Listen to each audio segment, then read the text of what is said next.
Hello, everyone.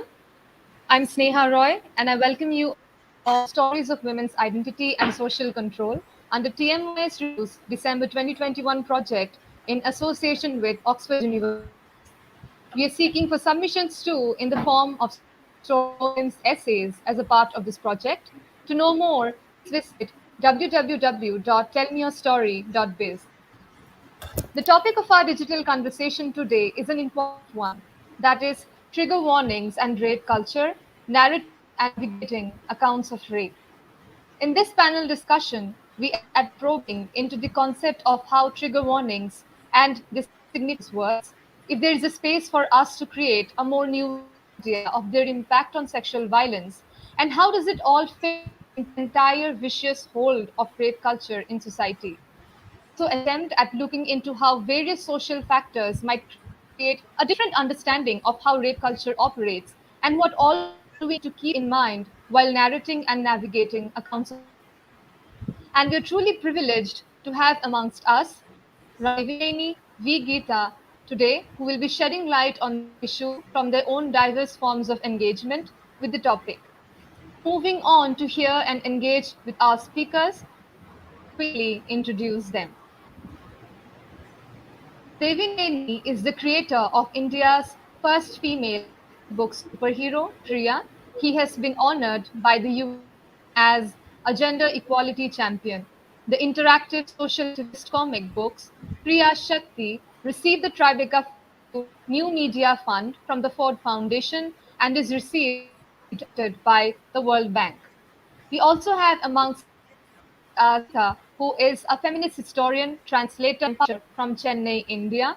She writes in English and Tamil about caste, gender, labor, and education. She has been associated with the Indian women's movements for over 3 decades. Her published work includes Undoing Impunity, Speech After Sexual Violence, Another History of the Children's Picture Book from Soviet Lithuania to India, and Queer Century Themes in Caste and Gender. So now I would like to first welcome Ram Devineni. Please speak on the topic that we are talking about today. Well, thank you for having me, and I'm honored to be with Geeta and the rest of the team. I should put myself in context of this topic. So I come from a completely outside point of view, meaning I'm not an expert on gender violence. I'm not an expert on rape culture, and I've never studied any of this, or even sociology or psychology. I'm a documentary filmmaker and I'm an artist. And my project, Priya Shakti, which is the comic book series, started, initially started like everything else for many people, an awareness of the problem of gender violence in India started with, of course, the horrible gang rape that happened on the bus in December 2012. And I was in Delhi at that time, involved in the protest, like many others.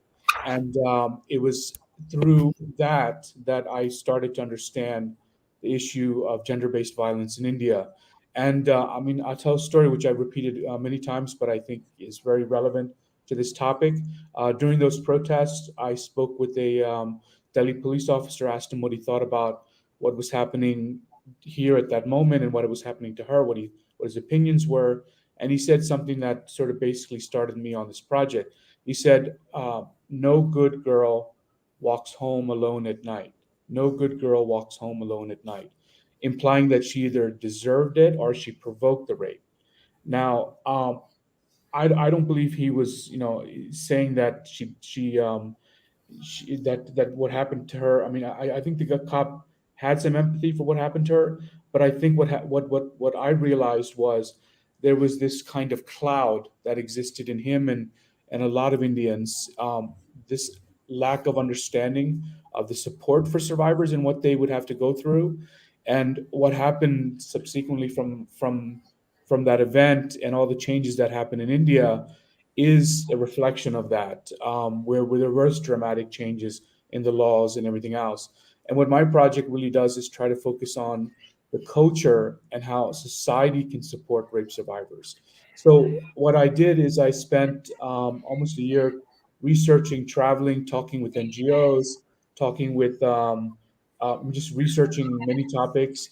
Also, eventually, and this is the most critical part, was talking with rape survivors, and in particular, gang rape survivors in northern India, and they really informed me about the situation from their point of view of how they had to deal with not only the trauma of what happened to them, but also the stigma that surrounded rape, and trying to get justice after this horrible crime happened, and how they were mistreated from the police to even their family and their community, and this created this lack of empathy, and also it created this vicious circle where certain rapists feel empowered to commit more rape because they know they can get away with it. So this all played into this. I mean, I'll just give one story. One of the survivors I interviewed was in northern outside of Delhi, and and when I interviewed her, she was guarded by a cop with a semi-automatic machine gun, and she was going through the trials, and she was very honest and very frank, and told me her story, very powerful, very moving story, and then I started thinking, if this is the ordeal that this young woman I think she was about 17 at that time, has to go through in order to get justice. Just imagine how discouraging it is for other survivors to come out and seek justice. She would have to spend the rest of her life being guarded by a police officer whenever she went back to her village or her hometown. And she doesn't have the economic means to really move out and to go to Delhi or Mumbai or another city or another place. So she's in a sense trapped in this situation, and you can't have a normal life when there's a cop with a semi-automatic machine gun following you all the time. It becomes incredibly discouraging, and this, in my opinion, is the result of this cultural misunderstanding of survivors and the lack of support for survivors. And that's what my comic book, the first one in particular, tried to do, is to focus on that. And I think what's unique about my comic book series is it is an artistic story, but there is a lot of research that is put into it.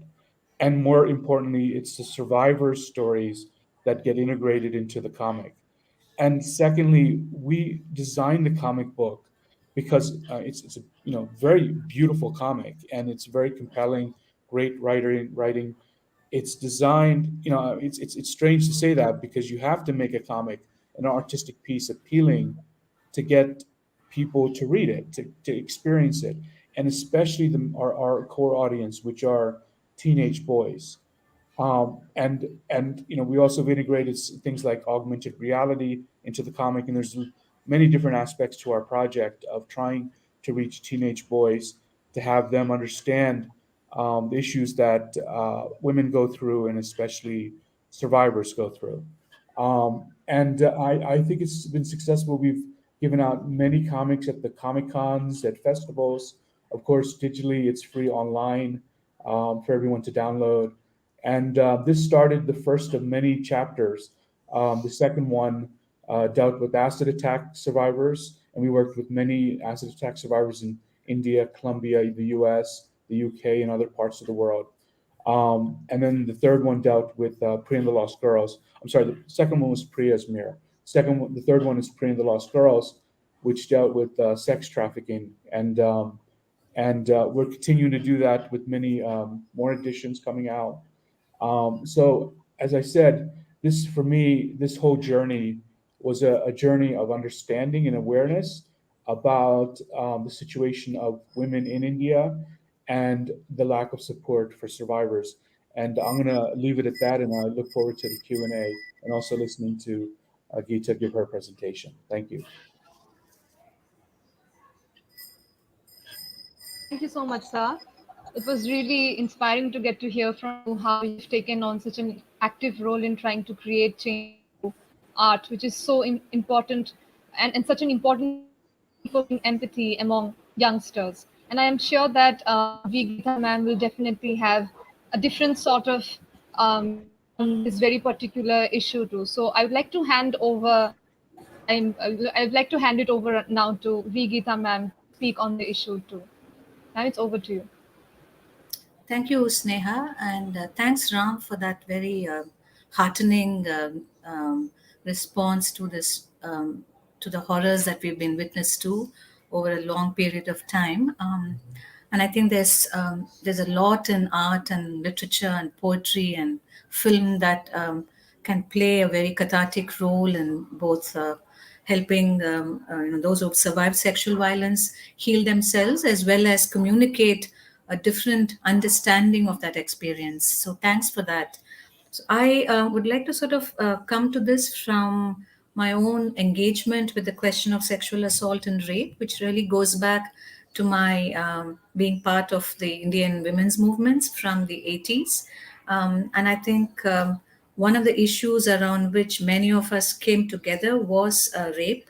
And we realized that rape is not a singular sort of act.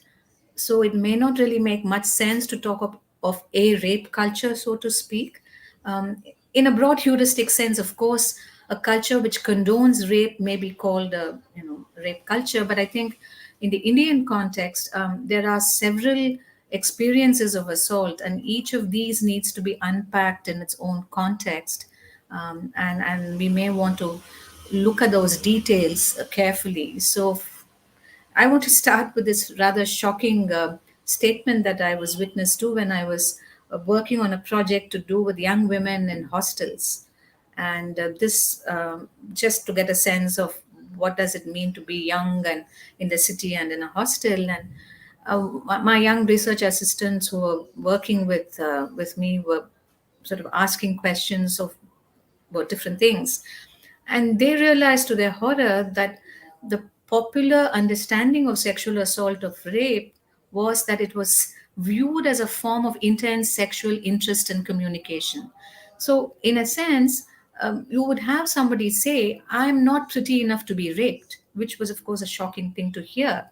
But it also points to how cultures communicate the act of assault in a broad sense, and how do these messages then get internalized, and how women process them, and make sense of them.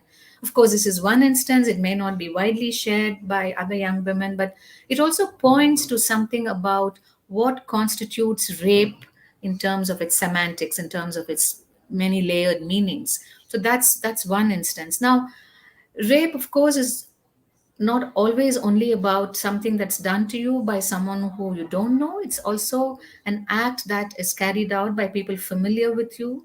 It could be in the family, the neighborhood, it could be a date rape. So there's this whole sort of act of violence, which is also sort of twinned with the act of familiarity and in some cases intimacy, because if that happens in an intimate situation, it gets very complicated in that how does one process that, therefore. So whether it's in the family where the perpetrator is known to either the child or the young person, maybe female, maybe a trans person or a queer person, but clearly there is an act that is exercised in the full knowledge that whoever commits that act is aware of their authority, aware of the power and control they have over this person against whom this act is committed. And what that means then is it makes it very difficult to talk about that. Not only is there a kind of stunned silence that surrounds that act, but there's also this sense of, if I say this, who's going to believe me? Because a family is not where these things happen. You don't really sort of say these things about people who are close to you. You don't say that about your dad, your uncle, a very kind visitor who helps the family out in times of crisis. So there's a kind of deafening silence around the act. And that has to do with the nature of families also, and how the family sort of becomes this very restrictive, trapped kind of space, and disallowing you to talk to your parents or those you trust about what has happened to you. Of course, there are many of us who break that silence, who break those walls and speak, but that is also a part of what constitutes rape as a crime of deep horror, and as something that's very stigmatized. Then, if you step beyond the family, of course, you have this whole caste ethnic group, religious group, and linguistic group of which we're part. We're all a part of, and we're part of multiple groups in that sense. But we also know that in caste society, sexual assault or rape is almost normalized, so to speak, because it's seen as a crime only by those who experience it, whereas those who commit it see it as something that is really done. It's a done thing because sexual assault becomes a modality through which caste authority expresses itself, plays itself out. Because in caste society, whoever is not of your own caste group is really not quite the same as you are. So you don't grant them coeval status, you don't grant them equality, you don't grant them that respect you grant yourself. So what happens then is already that person has become a thing. And when that something is done to that thing, that hardly elicits horror or attention of a critical kind. So, when you hear time and again of marginalized communities, women being assaulted or Dalit women being raped, and there's something every day in my inbox to that effect. I mean, I receive a mail from Dalit media, and every day there's an act of sexual violence that news portal reports, and it's so normalized, so naturalized that you see that it's that sexualized form of violence that keeps caste in place in ways that we haven't fully accounted for. Of course, caste differences are also due to differences between those who have resources, don't who don't have them, differences between those who think it's a matter of religion that you should practice casteism and untouchability, and those who don't think it's got anything to do with that and who feel it's really an exercise of power. While all of that is there, caste relationships, particularly between those who call themselves caste Hindus and those who are viewed as untouchables but who call themselves Dalits, that relationship is violently sexualized in the Indian context. And that has a lot to do with the caste system itself, which does not let you experience a sense of self that is rich and fulsome. So, as Dr. Ambedkar, our great thinkers, described the caste system, it's a system where everyone is a co-sharer in inequity. So it's a system of graded inequality in his understanding. So as you go up the caste ladder, you experience respect. As you come down, you experience contempt. So nobody is really equal to anyone else. So no one's really fully human to anyone else. So sexualized attention in the form of violence, in the form of humiliation, all of these constitute the everyday life of caste in some ways. So you have that as well in the Indian context. And then, of course, you see that that becomes a form of control, which, along with other forms of control, control of labor, control of resources, control of culture, really sort of helps to keep a very iniquitous system in place. Now, this culture, therefore, makes it possible for many of us to treat rape as something that happens to other people. And when it happens to you, or it happens to someone like you who are not those other people, then there's that sense of outrage and anger and violence. And when it happens in the public context by a total stranger, then the enormity of the act strikes you, like what happened in Delhi in 2012. But that it is very much a part of everyday life for a majority of working class, lower caste, particularly Dalit women, and increasingly, as we know from queer lives and trans persons' lives, of those who are stigmatized within this heteronormative framework. So you see that that's a part of their everyday as well. So in a sense, rape then has to be viewed in the context of the maintenance of a certain form of authority, the maintenance of a certain form of iniquity, a certain form of hegemony and violence, and so on. But no one, of course, takes this as it comes at them. There's a lot of resistance. People go to courts, people fight. And Ram was talking about the difficulty of getting a sympathetic hearing. Sure, it's a very complex thing because there's a stigma around sex as such, and those who talk of sex are seen as bad people, so to speak. In fact, a very senior legal studies scholar has noted that when she was looking to study rape cases in the trial courts in India, the clerks and the administrative staff in these judicial systems sort of would whisper to her, "What's a good girl like you studying rape for. So the whole thing is seen as stigmatic and wrong and not worth talking about. But having been part of the women's movement, I would also like to sort of point to the fact that it was around rape that many of us came together in spite of differences in the 1980s.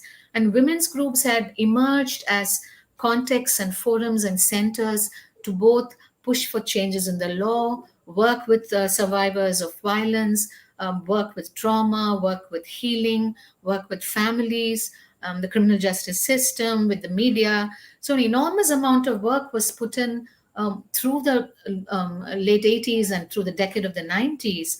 And many of the things that we now take for granted in some ways, like an in camera trial, a video trial for a child victim, many of these things have come about because of the intervention of women's groups. And civil rights groups, Dalit rights organizations, these have also played a very important role in sort of fighting against the kind of cultural and social impunity with which this crime is continues to be committed.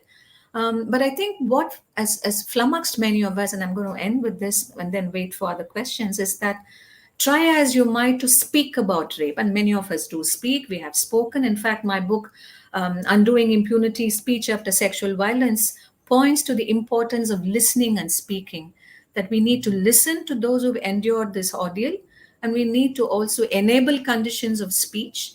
And those conditions of speech need not only be in terms of what you might practically do, but it could also be in terms of how you get a conversation going in public forums, in smaller spaces like universities or in the media and so on. How do you speak against sexual violence? And how at times you might draw on the text of the law, at times you might draw on medical science, sometimes on literature and fiction, sometimes the language of therapy. So speech takes many forms, and women's groups have worked with all of these. So I think when we think of rape and when we think of speech in the context of rape, or how does one support and enable a way of thinking about it, a way that ensures dignity and integrity, for of the victim, then I think language becomes very important, communication becomes very important. In fact, one of the early reforms we suggested to the rape law was not to identify rape only with penile penetration, but include within the ambit of sexual assault a range of acts which we at that time described as a violation of a woman's bodily integrity. So I think there are ways in which we've tried to, as in the women's movements, tried to work with sexual assault and rape and language, and how that might be deployed in different ways. And we know that this has been done across the world. Tangential speech, speech about something else, even, for example. For instance, a victim of rape in Kampuchea during the Pol Pot regime, one of the ways in which she wanted to speak about rape was not to speak about rape at all. Instead, she wanted a conversation around Buddhism, around the ethic of remorse, of reflection, because she felt that what would ultimately heal her was if the perpetrator, even for a moment, admitted that he had committed this act, and then that would lift this burden of terrible knowledge of what had been done to her. So this is actually a very wonderful film called The Rice Fields of Kampuchea, where you have this little episode. So there's a lot of things that one can keep in mind in terms of how does one process what might appear a rape culture, but which really has to do with power and authority exercised in impunity because of caste, because of class, and endorsed by a state system. And Ram pointed us to this police officer's response, which partakes of these values and which then, of course, insistently misrecognizes what it sees in the course of an investigation. It sees a woman's character where it ought to really be looking at the perpetrator. It sees consent where it really ought to be looking at the kinds of authority and force that are used. And it only sees a victim where it ought to see someone who has to routinely live with this sort of caste-based, class-based culture of masculinized violence. So I'll stop there and I'll wait for you to, take this ahead. Thank you, Sam. So many important points to wrap our head around. really important points at that. The fact that you brought in issues about the ideas about caste authority and graded inequality and Ambedkar's idea about the same. I think all of it kind of brings better light into how all of it plays out in society. But I think what really ties all of it up, that is, Devineni and your point is the idea that getting the conversation going. That is exactly what both of you have been trying to do in various forms of engagement. So that is, if sir is trying to do the same through artistic input, you've been doing the same through academic or field-based research. So with this, I think we can proceed to our question session, which where we can then try to engage more with the ideas that you have brought forth. And I was therefore thinking about the idea about rape culture and how you put shed light on how it's not a culture per se, not a monolithic figure, or just one idea which can be summed it or be summed up very neatly, but how many issues and how many facets there are into the entire process. So when we're talking about this concept of rape culture, there's this idea that it's cultivated as a culture, and how it has often been presumed that some things have fed into this culture. So how do you think we can distinguish in what ways is rape a cultural, a individual, and a social problem to better be able to address problems in how we approach this issue? And I would really like you both to provide your insights on this particular point. Well, I'll let Geeta start with that. That's a very big topic to delve into. So I have to think a bit about it.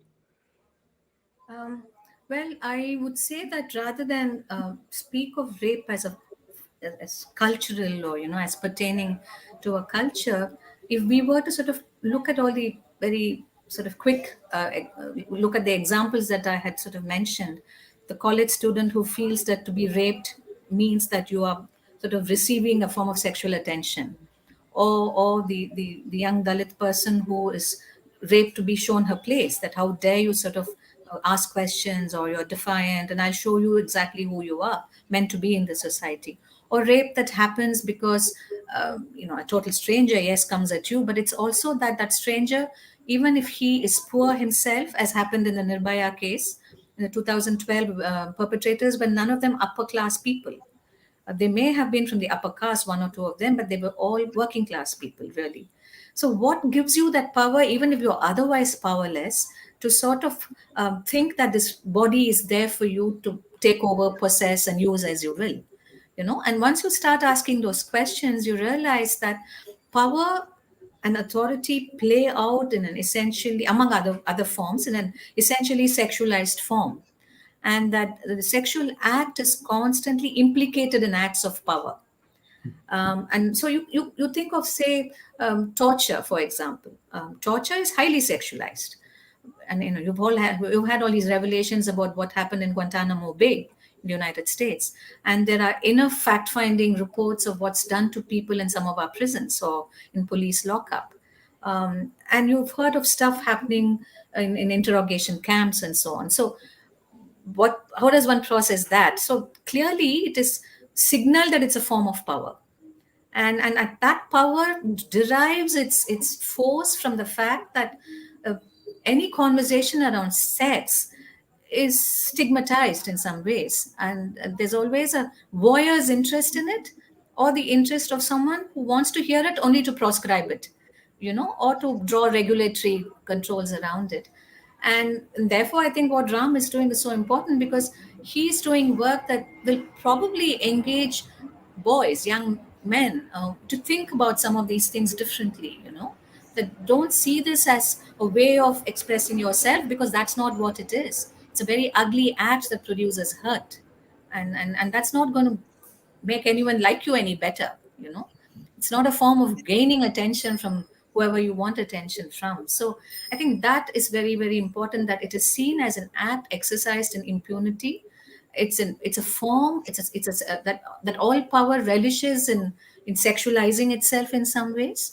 And where we need to understand it is How does it unfold in particular geographies and cultures? Why does it take this form in this place, and why does it take that form in that other place? While there are common and shared features, and I think or equally important is to understand why are children chosen as victims, for example. I mean, I think that's a very complex area, child abuse and child rape. And increasingly, as we know, those that are not heteronormative.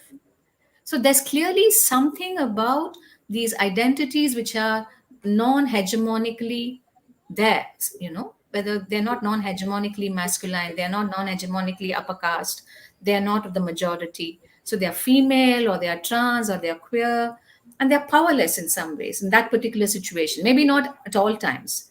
So I think we need to keep all of this in mind when we use a word like rape culture.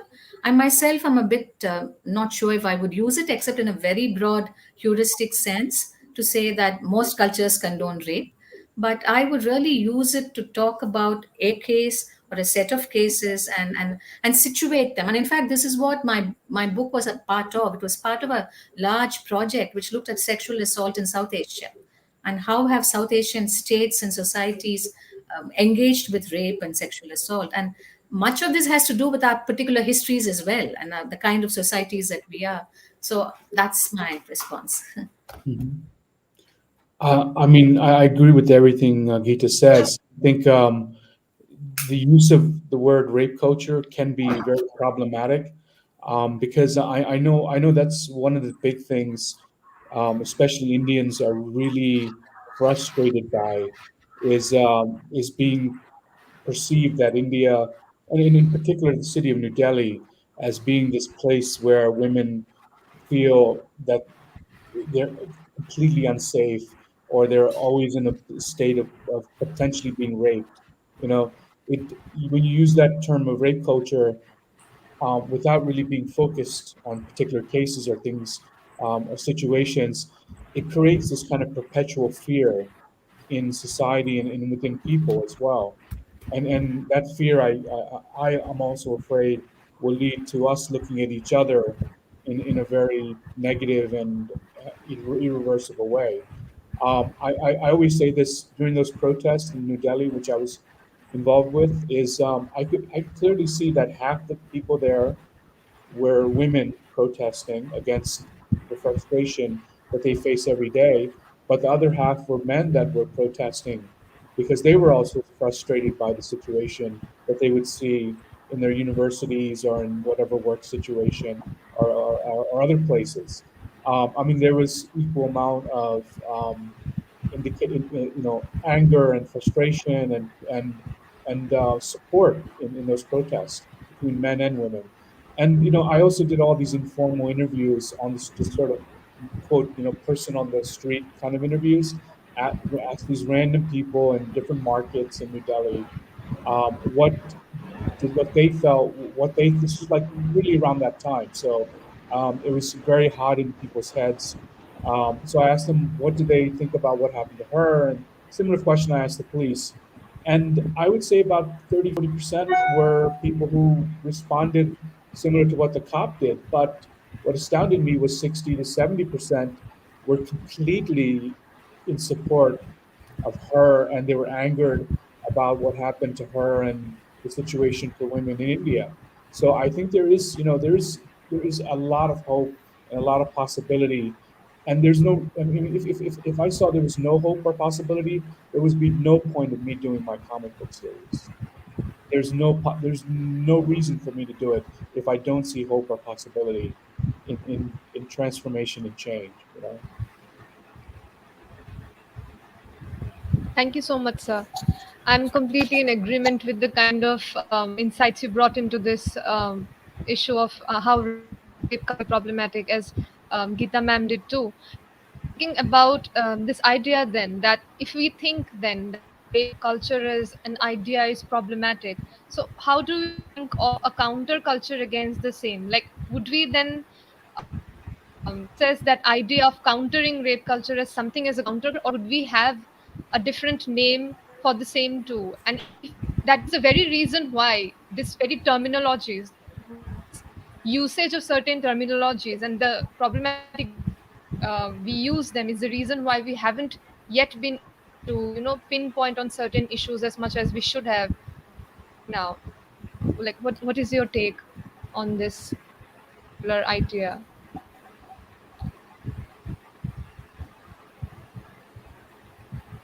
So I think words are, like in Alice in Wonderland, Humpty Dumpty says, words are very important, and how which word his master is something that Humpty Dumpty and Alice talk about. So I think language is very important in how you speak about things.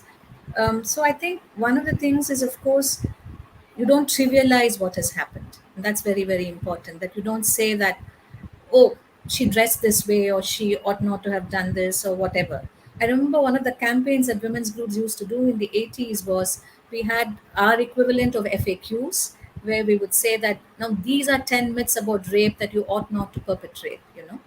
That you don't go around telling people she asked for it, or she was in the wrong place, or she was wearing these kinds of clothes, and so on. So we did huge poster campaigns, pamphleteer, so putting out pamphlets and so on. So from the beginning, we've been very conscious in the Indian women's movements about how does one talk about this, what are the things that you need to keep in mind when you describe something, when you communicate something about what has happened. How do you do it in such a way that you don't lose sight of its structural context, right? So, somebody on a construction working site, a woman who's working there, is assaulted. Now, that is probably due to a mix of many factors. A, people see her as vulnerable socially, that she's not going to go and complain. B, the work site hasn't provided her with safety of any kind, right? C, she may not be part of a union and she may be powerless, therefore. So there are all these factors that constitute the victim, so to speak. So it simply doesn't help to sort of have these screaming headlines which say worker raped on construction site. We need to also sort of provide enough context so that people see where we are all complicit in that act. That we don't push for safety factors, perhaps. We don't push for lighting on streets that ought to really make someone feel that it's okay to walk after 8 p.m. So I think there are lots of factors that go into how we frame the act itself, and that's very important. And as part of that, we came up with things like, it's a crime against bodily integrity, it's not a crime against honor, it's not a crime against chastity or anything. It's your sense of self that's being violated, right? So the whole use of the term bodily integrity was precisely to come up with another lens to understand what had happened to this person. So I think therefore language becomes very important. The other thing is not to resort to anagrams, and I think that is a curse of our times. We develop anagrams for everything. So I remember in the 90s it used to be VAW, violence against women, GBV, gender based violence. I mean, these are very trivializing too, these terms. So they sort of don't tell you anything, but they kind of put a template, and then you sort of keep referencing that template, and you lose sight of the individual, the detail, the context, everything. And I think that is something that should be consciously avoided, and one needs to be far more mindful, therefore, when one uses terms like that, and works with language, and one really needs to work with language.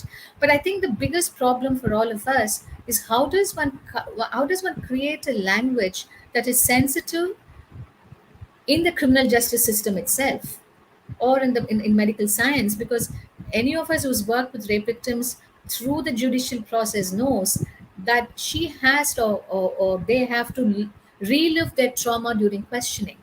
I mean, you're asked all these completely intrusive questions. Did you have your legs apart? Starting from stuff like that. I mean, so that is extremely traumatic for someone who has to say this for the nth time. Each time, you go to court, you've got to say it, and each time you're asked to identify evidence. Is this the dress that you wore? So I think the problem with language goes beyond just characterizing it as a rape culture or not, but to how do you sort of define the crime as something that is really against my sense of self, my sense of my ontological being, so to speak, and how do I then deal with the so-called specialist language of the courts? How do I deal with the forensic science department, for example, which is going to sort of completely detach parts of my body from myself, and it's going to give me this information in terms of smears and whatever, And I remember this terrible thing that happened to Bilkis Banu, one of the victims of gang rape in Gujarat 2002, who had to time and again identify stuff in court, stuff associated with the women who had been to whose sexual assault she had been witnessed. So she had to say, it is that one's chuni, it is this one's bangle. It's this that sort of repetitive stuff also, which is equally dismaying and worrying. And so I think there's a lot that we need to unpack. And when we think of an alternative way of speaking, I think we need to work at several levels simultaneously. Yes, ma'am. Thank you so much. I mean, you brought shed such important light into how even we need to work even on how we use languages in judicial proceedings, and how there is so much work to be done even in these settings which we believe would provide justice to victims who have undergone such traumatic experiences. So the next question is about something as debatable, and this one's for Geeta ma'am. That there is this debate on whether revealing the caste of both the perpetrator and the victim helps perpetuate the same cycle of caste hierarchy.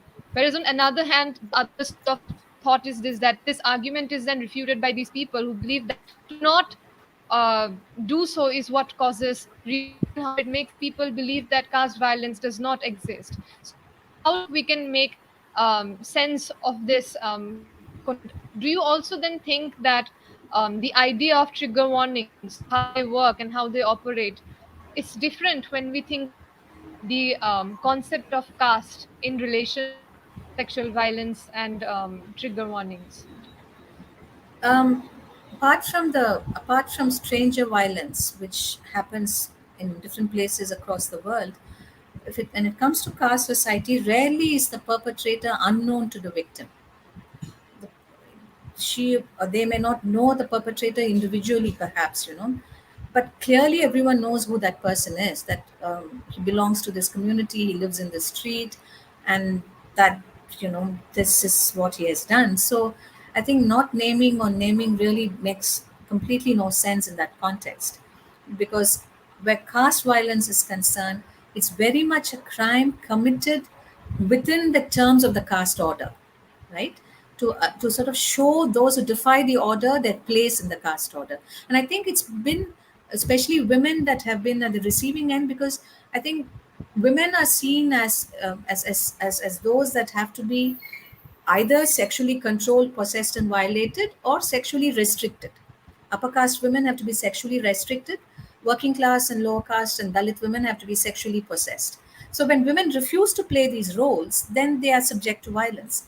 And it's either their own family that does that, or caste groups in the community, in the neighborhood that commit these crimes. So the whole question of naming or not naming it is, to me at least, it seems does not quite make sense in terms of how to unpack this whole experience of structural violence. The other thing is, again, I would like to invoke Dr. Ambedkar. In caste society, names are everything, right? Because it is through naming that you assign someone an identity.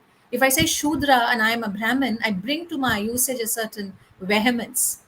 And when I say untouchable, I bring to it a certain contempt. So I think, therefore, naming is seldom innocent in the caste order.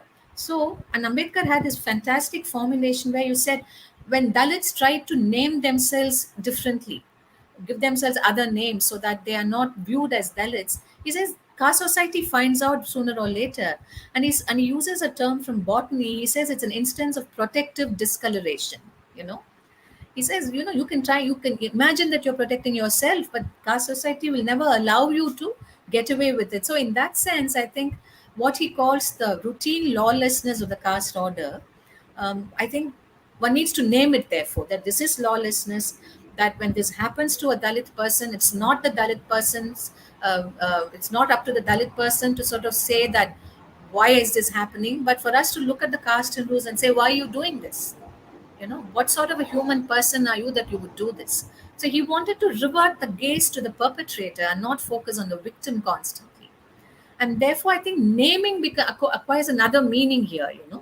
So you name the perpetrator, name his caste, point to the paltriness of the human person that pushes them to do this. What kind of a human being you are that you want to do this to be human, right? So, and I think that's a question that he has taught us to ask. So, I think therefore naming means something else altogether. And I think in continuation of that, when it comes to trigger warning, I think uh, I would like to both link it to the caste question and also de-link it from the caste question in some ways. So, link it to the caste question. Of course, there's no question of of trigger warning in the sense that we use the term today, because, as I said, this is something that this is an act exercised in full knowledge that I can get away with it, right? Whether it's Kailalanji, whether it's Hathras, or any of these instances of violence against Dalit women, it is done in broad daylight. It is done in full view of others. So basically, it's a sense of impunity. So therefore, how does then one then talk about this impunity? One can't say I want to save you suffering, because Dalit women know full well where that's coming from, and they live that every moment of their lives. I'm not a Dalit myself, so I can't speak for their experiences, but having worked with women who have endured sexual assault, I know that women have that knowledge of what has happened to them. And I think the question we need to ask therefore is, how do we enable them wear that knowledge in a way that they don't feel diminished, that they don't, and that's what Ram was also telling us. How do you help them do that? How do you enable a situation where you don't feel diminished with that knowledge, where you feel that that this is something that I can unburden myself of, and see this in a different way. And I think this depending on where we are speaking and how we are speaking, we may want to resort to other ways of talking besides trigger warning, because trigger warning, I think, is useful in a very limited sense, but it doesn't really help you understand both what the survivor is going through, because that's a very layered kind of pain. And there's no one size fits all trigger warning that you can issue, basically. So, and I think, therefore, how do you cultivate the art of listening? How do you cultivate mindful speech? Can you do this by talking about other things, like in that Confucian example? It was Buddhism that they spoke of, not really the act of rape. So how can you bring in other ways of looking at it? And that's where I think art and literature and film play a very important role, where you create other ways of talking about these things. And so I will actually, I think Ram should be able to speak a lot on this as well. Yes, I mean, the comic book, and there's a lot of not only documentaries but films and other art projects that have came out in response to what happened in December 2012, and I think the real challenge for a lot of people is, especially artists and creative people, is how do you really get at the core of the problem, because sometimes the art itself is the problem, in where they sensationalize it, or they make it, where they really aren't being considerate of the survivors or the people involved in what happened. Um, and I personally believe, there's a big difference between art and social activist art. So in my case, in the comic book series, because of the amount of research that I put in and the involvement of survivors, it's what makes it unique from other artistic projects that came out around that time. Because there was a focus on really telling the stories of the survivors, and putting it in the context of India, how people perceive survivors in India, and so forth. And I mean, the first one in particular was kind of unique because it focused, because I used a lot of Hindu mythology, which is incorporated into the storytelling. And I mean, I should say this: I don't blame Hinduism or any religion for any of this, but I do believe there's a lot of great stories that can give us some understanding of the situations and help us give us some kind of awareness. And one of the critical things that we try to emphasize in the comic, which I think is comes from Hinduism, is this us overcoming fear. And this is the one thing that is so clear to me from talking with survivors, not only of rape but acid attacks, women who are trafficked, and so forth. It is when they live in this perpetual situation of fear after what has happened to them. And for them, the only way they can become transform from victims to survivors and then eventually become advocates is if they overcome that fear. And really, it's incredibly encouraging when I see acid attack survivors who refuse to be locked up in their houses, locked up in whatever situation they're in, and want to somehow go to a level of normalcy and show themselves and be activist in telling their stories. And I think that's very critical, is that transformation. And I think my series really tries to capture that transformation that happens from victims to survivors. It'll help you to know, Ram, that there's a small a group of bookstores and cafes in Chennai that employ only acid victims, Okay. and it's called the Writers Cafe, and it's really nice because they are there serving, and you have to see them, and they have to see you. And I Right. think that's been a very successful way of bringing people to face up to what has happened to them, and for Right. them to notice that there is empathy, there is support, and yeah. Yeah, I worked with She Heroes Cafe in Agra, and of Hmm. course Lakshmi Agarwal, who's an acid attack survivor, very famous, and we've worked with them in developing Priya's Mirror, and that comic book is available at their cafes. So I would love to connect with the cafes in Chennai and other places to get the comic book Sure. to Yeah. them. Thank you for that extremely thorough answer, Devineni sir and Geeta ma'am.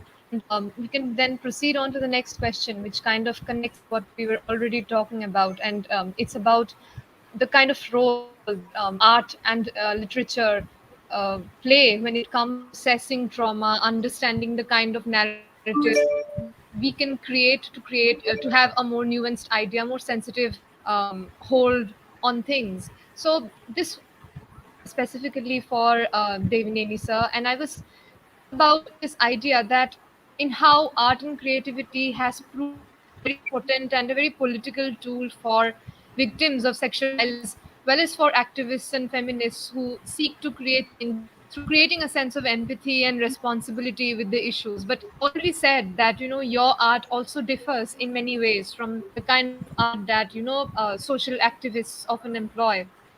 How do you think you as an artist are navigating this slippery threshold of artistic license and exaggeration or misrepresentation or exploitation when it comes to thinking of art operating an important form of countering the kind of problems related to sexual violence in society? Sure. I mean, I think I answered it with my previous answer, but as I say, I think the critical thing that distinguishes what I do is the involvement of research, and in particular involving survivors. I think that's really the key to why this project and why the comic book series resonates with audiences not just in India but other parts of the world, because there's a level of authenticity to it. I mean, as I said, I'm not an expert in any of this, and I come more as an artist. And to me, it's and as a producer, so to me, it's more about bringing in the right team and people and resources and survivors to help us kind of tell the stories. I think that's very, it's a very distinct and different approach than what I've seen in other artistic projects. So. So, could you like to also shed some light on how do you think your research as a creative person, has been different, and what kind of attitudes have you, as a person, intentionally inculcated so that Right. your art is different from the other kinds of research that people usually engage in? That's an excellent question. So I'm a documentary filmmaker, and I'm not a journalist. I never claimed to be a journalist. So I approach in my process as a form of storytelling. So to me, I'm not there to tell sort of the account or facts. Rather, I'm trying to get at something much more complex, more emotional, in a deeper sense of who the character, of who the people are. I apologize for using character because that's kind of a more of a documentary script writing term, but in terms of who the people are, the subjects that I interview, and this is not just with my comics, but all the subject matters and stories that I focus on. So I think that is what I really bring into it, and this ability to and I hate to use the word empathize because empathize is overused often, but for me it's more about understanding and allowing them to tell their stories. I mean, I of course empathize, and everyone I work with empathizes with everyone we're involved with, right? This is a subject matter that requires a certain amount of sensitivity and understanding, and I think that's very critical. But to me, the more critical thing was to allow them to tell their stories. So through the augmented reality, which is a very big thing, a part of our comic, I actually put the video interviews that I've done into the AR, and of course, and on social media and other places as well. And that's a way of audiences to go deeper and to actually hear the stories from the actual people themselves. Thank you so much, sir. We had one last question, and the question is for Geeta ma'am. And we are all aware that you have been associated with the Indian women's movement for a very long time. So, how do you think the attitude towards the various ways sexual violence operates in society has changed through the decades in how Indian women's movement, kind of has creates a sort of perspective towards these things, and what kind of new changes have come across, and what kind of more ways can we rectify the many ways in which we are lacking in society towards our own involvement towards sexual violence and countering the same. Yes. One of the defining features of the Indian women's movements has been its reflexivity, that it has always paused to take note of how far have we traveled and what should we be doing now, because we are very aware that much of what we did was really stuff that you learned while you were doing, that there were no models by which you could actually do some stuff and imagine that you're doing it right. So I think one of the things is the first critique and understanding emerged in the 1990s, when many of us had campaigned for changes in the rape law and to sort of get the whole consent clause reworked, that rape is considered an act of violation only if it is done without the consent of the women. And we felt that the whole question of consent was very murky, and that clause ought not to be there at all. In any case, that was a small victory. And then, of course, we had a special clause on custodial violence by officers of the state and so on. So it was a kind of a mild legal reform, so to speak. And we followed it up with a lot of procedural demands, that this is how you talk to a victim, this is what you do, and so on, some of which could the state accepted, a lot of which it ignored, and even what it accepted, it wouldn't really transact in the spirit we wished for it to be transacted. So I think one of the things that happened then was you reviewed legislative efforts and you asked yourself, how much does this really meet with the reality that you experience when you work on cases to do with rape, or how does it really enable the victim to sort of transact the criminal justice system on her own, or with support, or. So I think therefore that moment of reflexivity made us understand that we need to also concurrently do work in civil society in talking about the broader socio-economic context in which rape takes place, but also in which you have to fight for justice. That justice doesn't come easy. That it's if you're poor, if you're disenfranchised, then it's going to be harder. And I think one of the things that we could have done but didn't really do enough was to team up with other political groups which were fighting for other kinds of rights.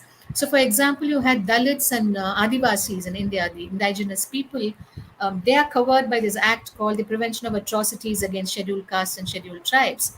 Now, if we had brought our experiences of transacting the rape law with those that were trying to put this law onto the statute books and work with it, that would have made for a fantastic combination of efforts. But we didn't do that exactly, and these proceeded as parallel kinds of developments. But then, on the other hand, we've also learned a lot from women Dalit women and Adivasi women who've used that act, or groups that have used that act. And we carried that over into some other things that we subsequently did after the 2012 rape case, for example. The amendments that were brought at that time bore the wisdom of these experiences, so to speak. So I think it's been a back and forth thing in terms of what the Indian women's movement has learned. But there are also moments when you were completely stupefied by the scale of violence. And this was what happened in 2002 after the Gujarat incidents. And I think all women's groups had to come to terms with two things: that women themselves could goad men to commit acts of sexual violence, as happened in Gujarat, as often happens in situations where Dalits are being attacked. In Keralanji, for example, the brutal gang rape took place in full view of men and women from the dominant caste. So, how earlier we had started out saying we're all vulnerable to sexual assault. True, that's not wrong. But some of us are also completely unseeing and blind. We don't wish to see certain things. So, we need to also, therefore, then put our energies into working against that sort of thing. That it's not just working with victims, but it's also working with those who have these opinions, with the kind of people that Ram's books are addressing. That, it's not simply families or victims, but it's all these people with these ideas, like the police officer or the woman who sort of goads her husband to say, "There's that Dalit woman, go get her." You know, I mean, it's like that sort of mindset also has to be addressed, and this whole majority minority tension which we need to deal with, and of course custodial violence which pursues us completely everywhere. And Sneha, you're from a part of the world that has known this for many years. It's from where AFSPA has been, and the Armed Forces Special Powers Act has been in use for many decades, which lets the state get away with a lot of things. So I think these are all things we are grappling with, and we are not fully there with the dollar answers. But I think on the plus side, I think these conversations that women's groups have initiated about sexual assault have also pushed media, pushed people in other walks of life to take it seriously and not simply put it down as an issue that you can joke about or laugh about, and or say it happened elsewhere. And with all the limitations with which people come to this issue, I think it's today very difficult to have, even in mainstream media, a trivializing of an act, unless it's done in a very political sense. I mean, people do it for all kinds of reasons, but I think there's a lot of guarded understanding that you can't say certain things anymore. And I think that is something. And secondly, there's an understanding that it is a violation of one's rights. It's not a crime against character. It's not about chastity. It's really about my personhood. I have a right to be a full human person, and you're violating that sense. So I think that is slowly somewhere being communicated. Languages are, at least in the vernaculars, we've all pushed for the change of vocabulary, and that has happened more or less in many places. We don't encourage words which say rape is dechastifying someone. It's not that. Nobody says that anymore. In Tamil, that's how it used to be, that you have stolen someone's chastity. So that's not the usage anymore. We've adopted the Hindi word balatkar and Tamilized it. So I think that those are changes that have happened. It's a long way to go. And as you know, in the women's movements across the world, one step forward, it's always two steps backwards. And every time you think that you've said and done enough, you haven't done enough to pass it on to the next generation. And every generation has to come to this problem as if they are discovering it for the first time. And that's very unfortunate. So, how do you get it into public memory, into collective memory? That is a big challenge still.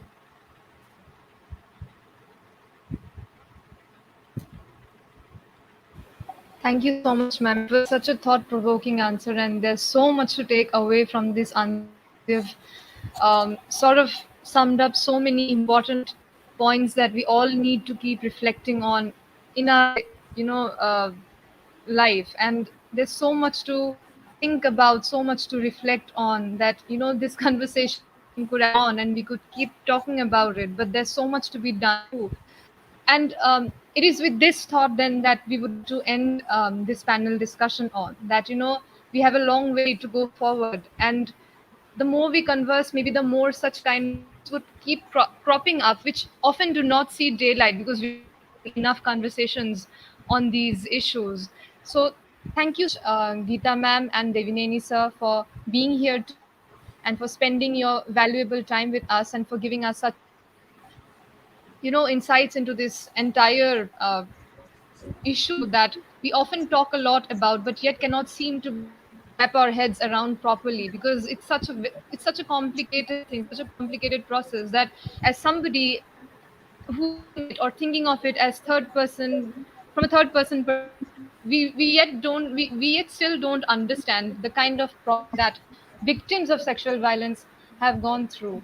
So with the kind of experience that you have had, I'm sure that you know much more than most of us do as third person viewers do, and that is exactly why we want to thank you for coming here and giving us such important insights.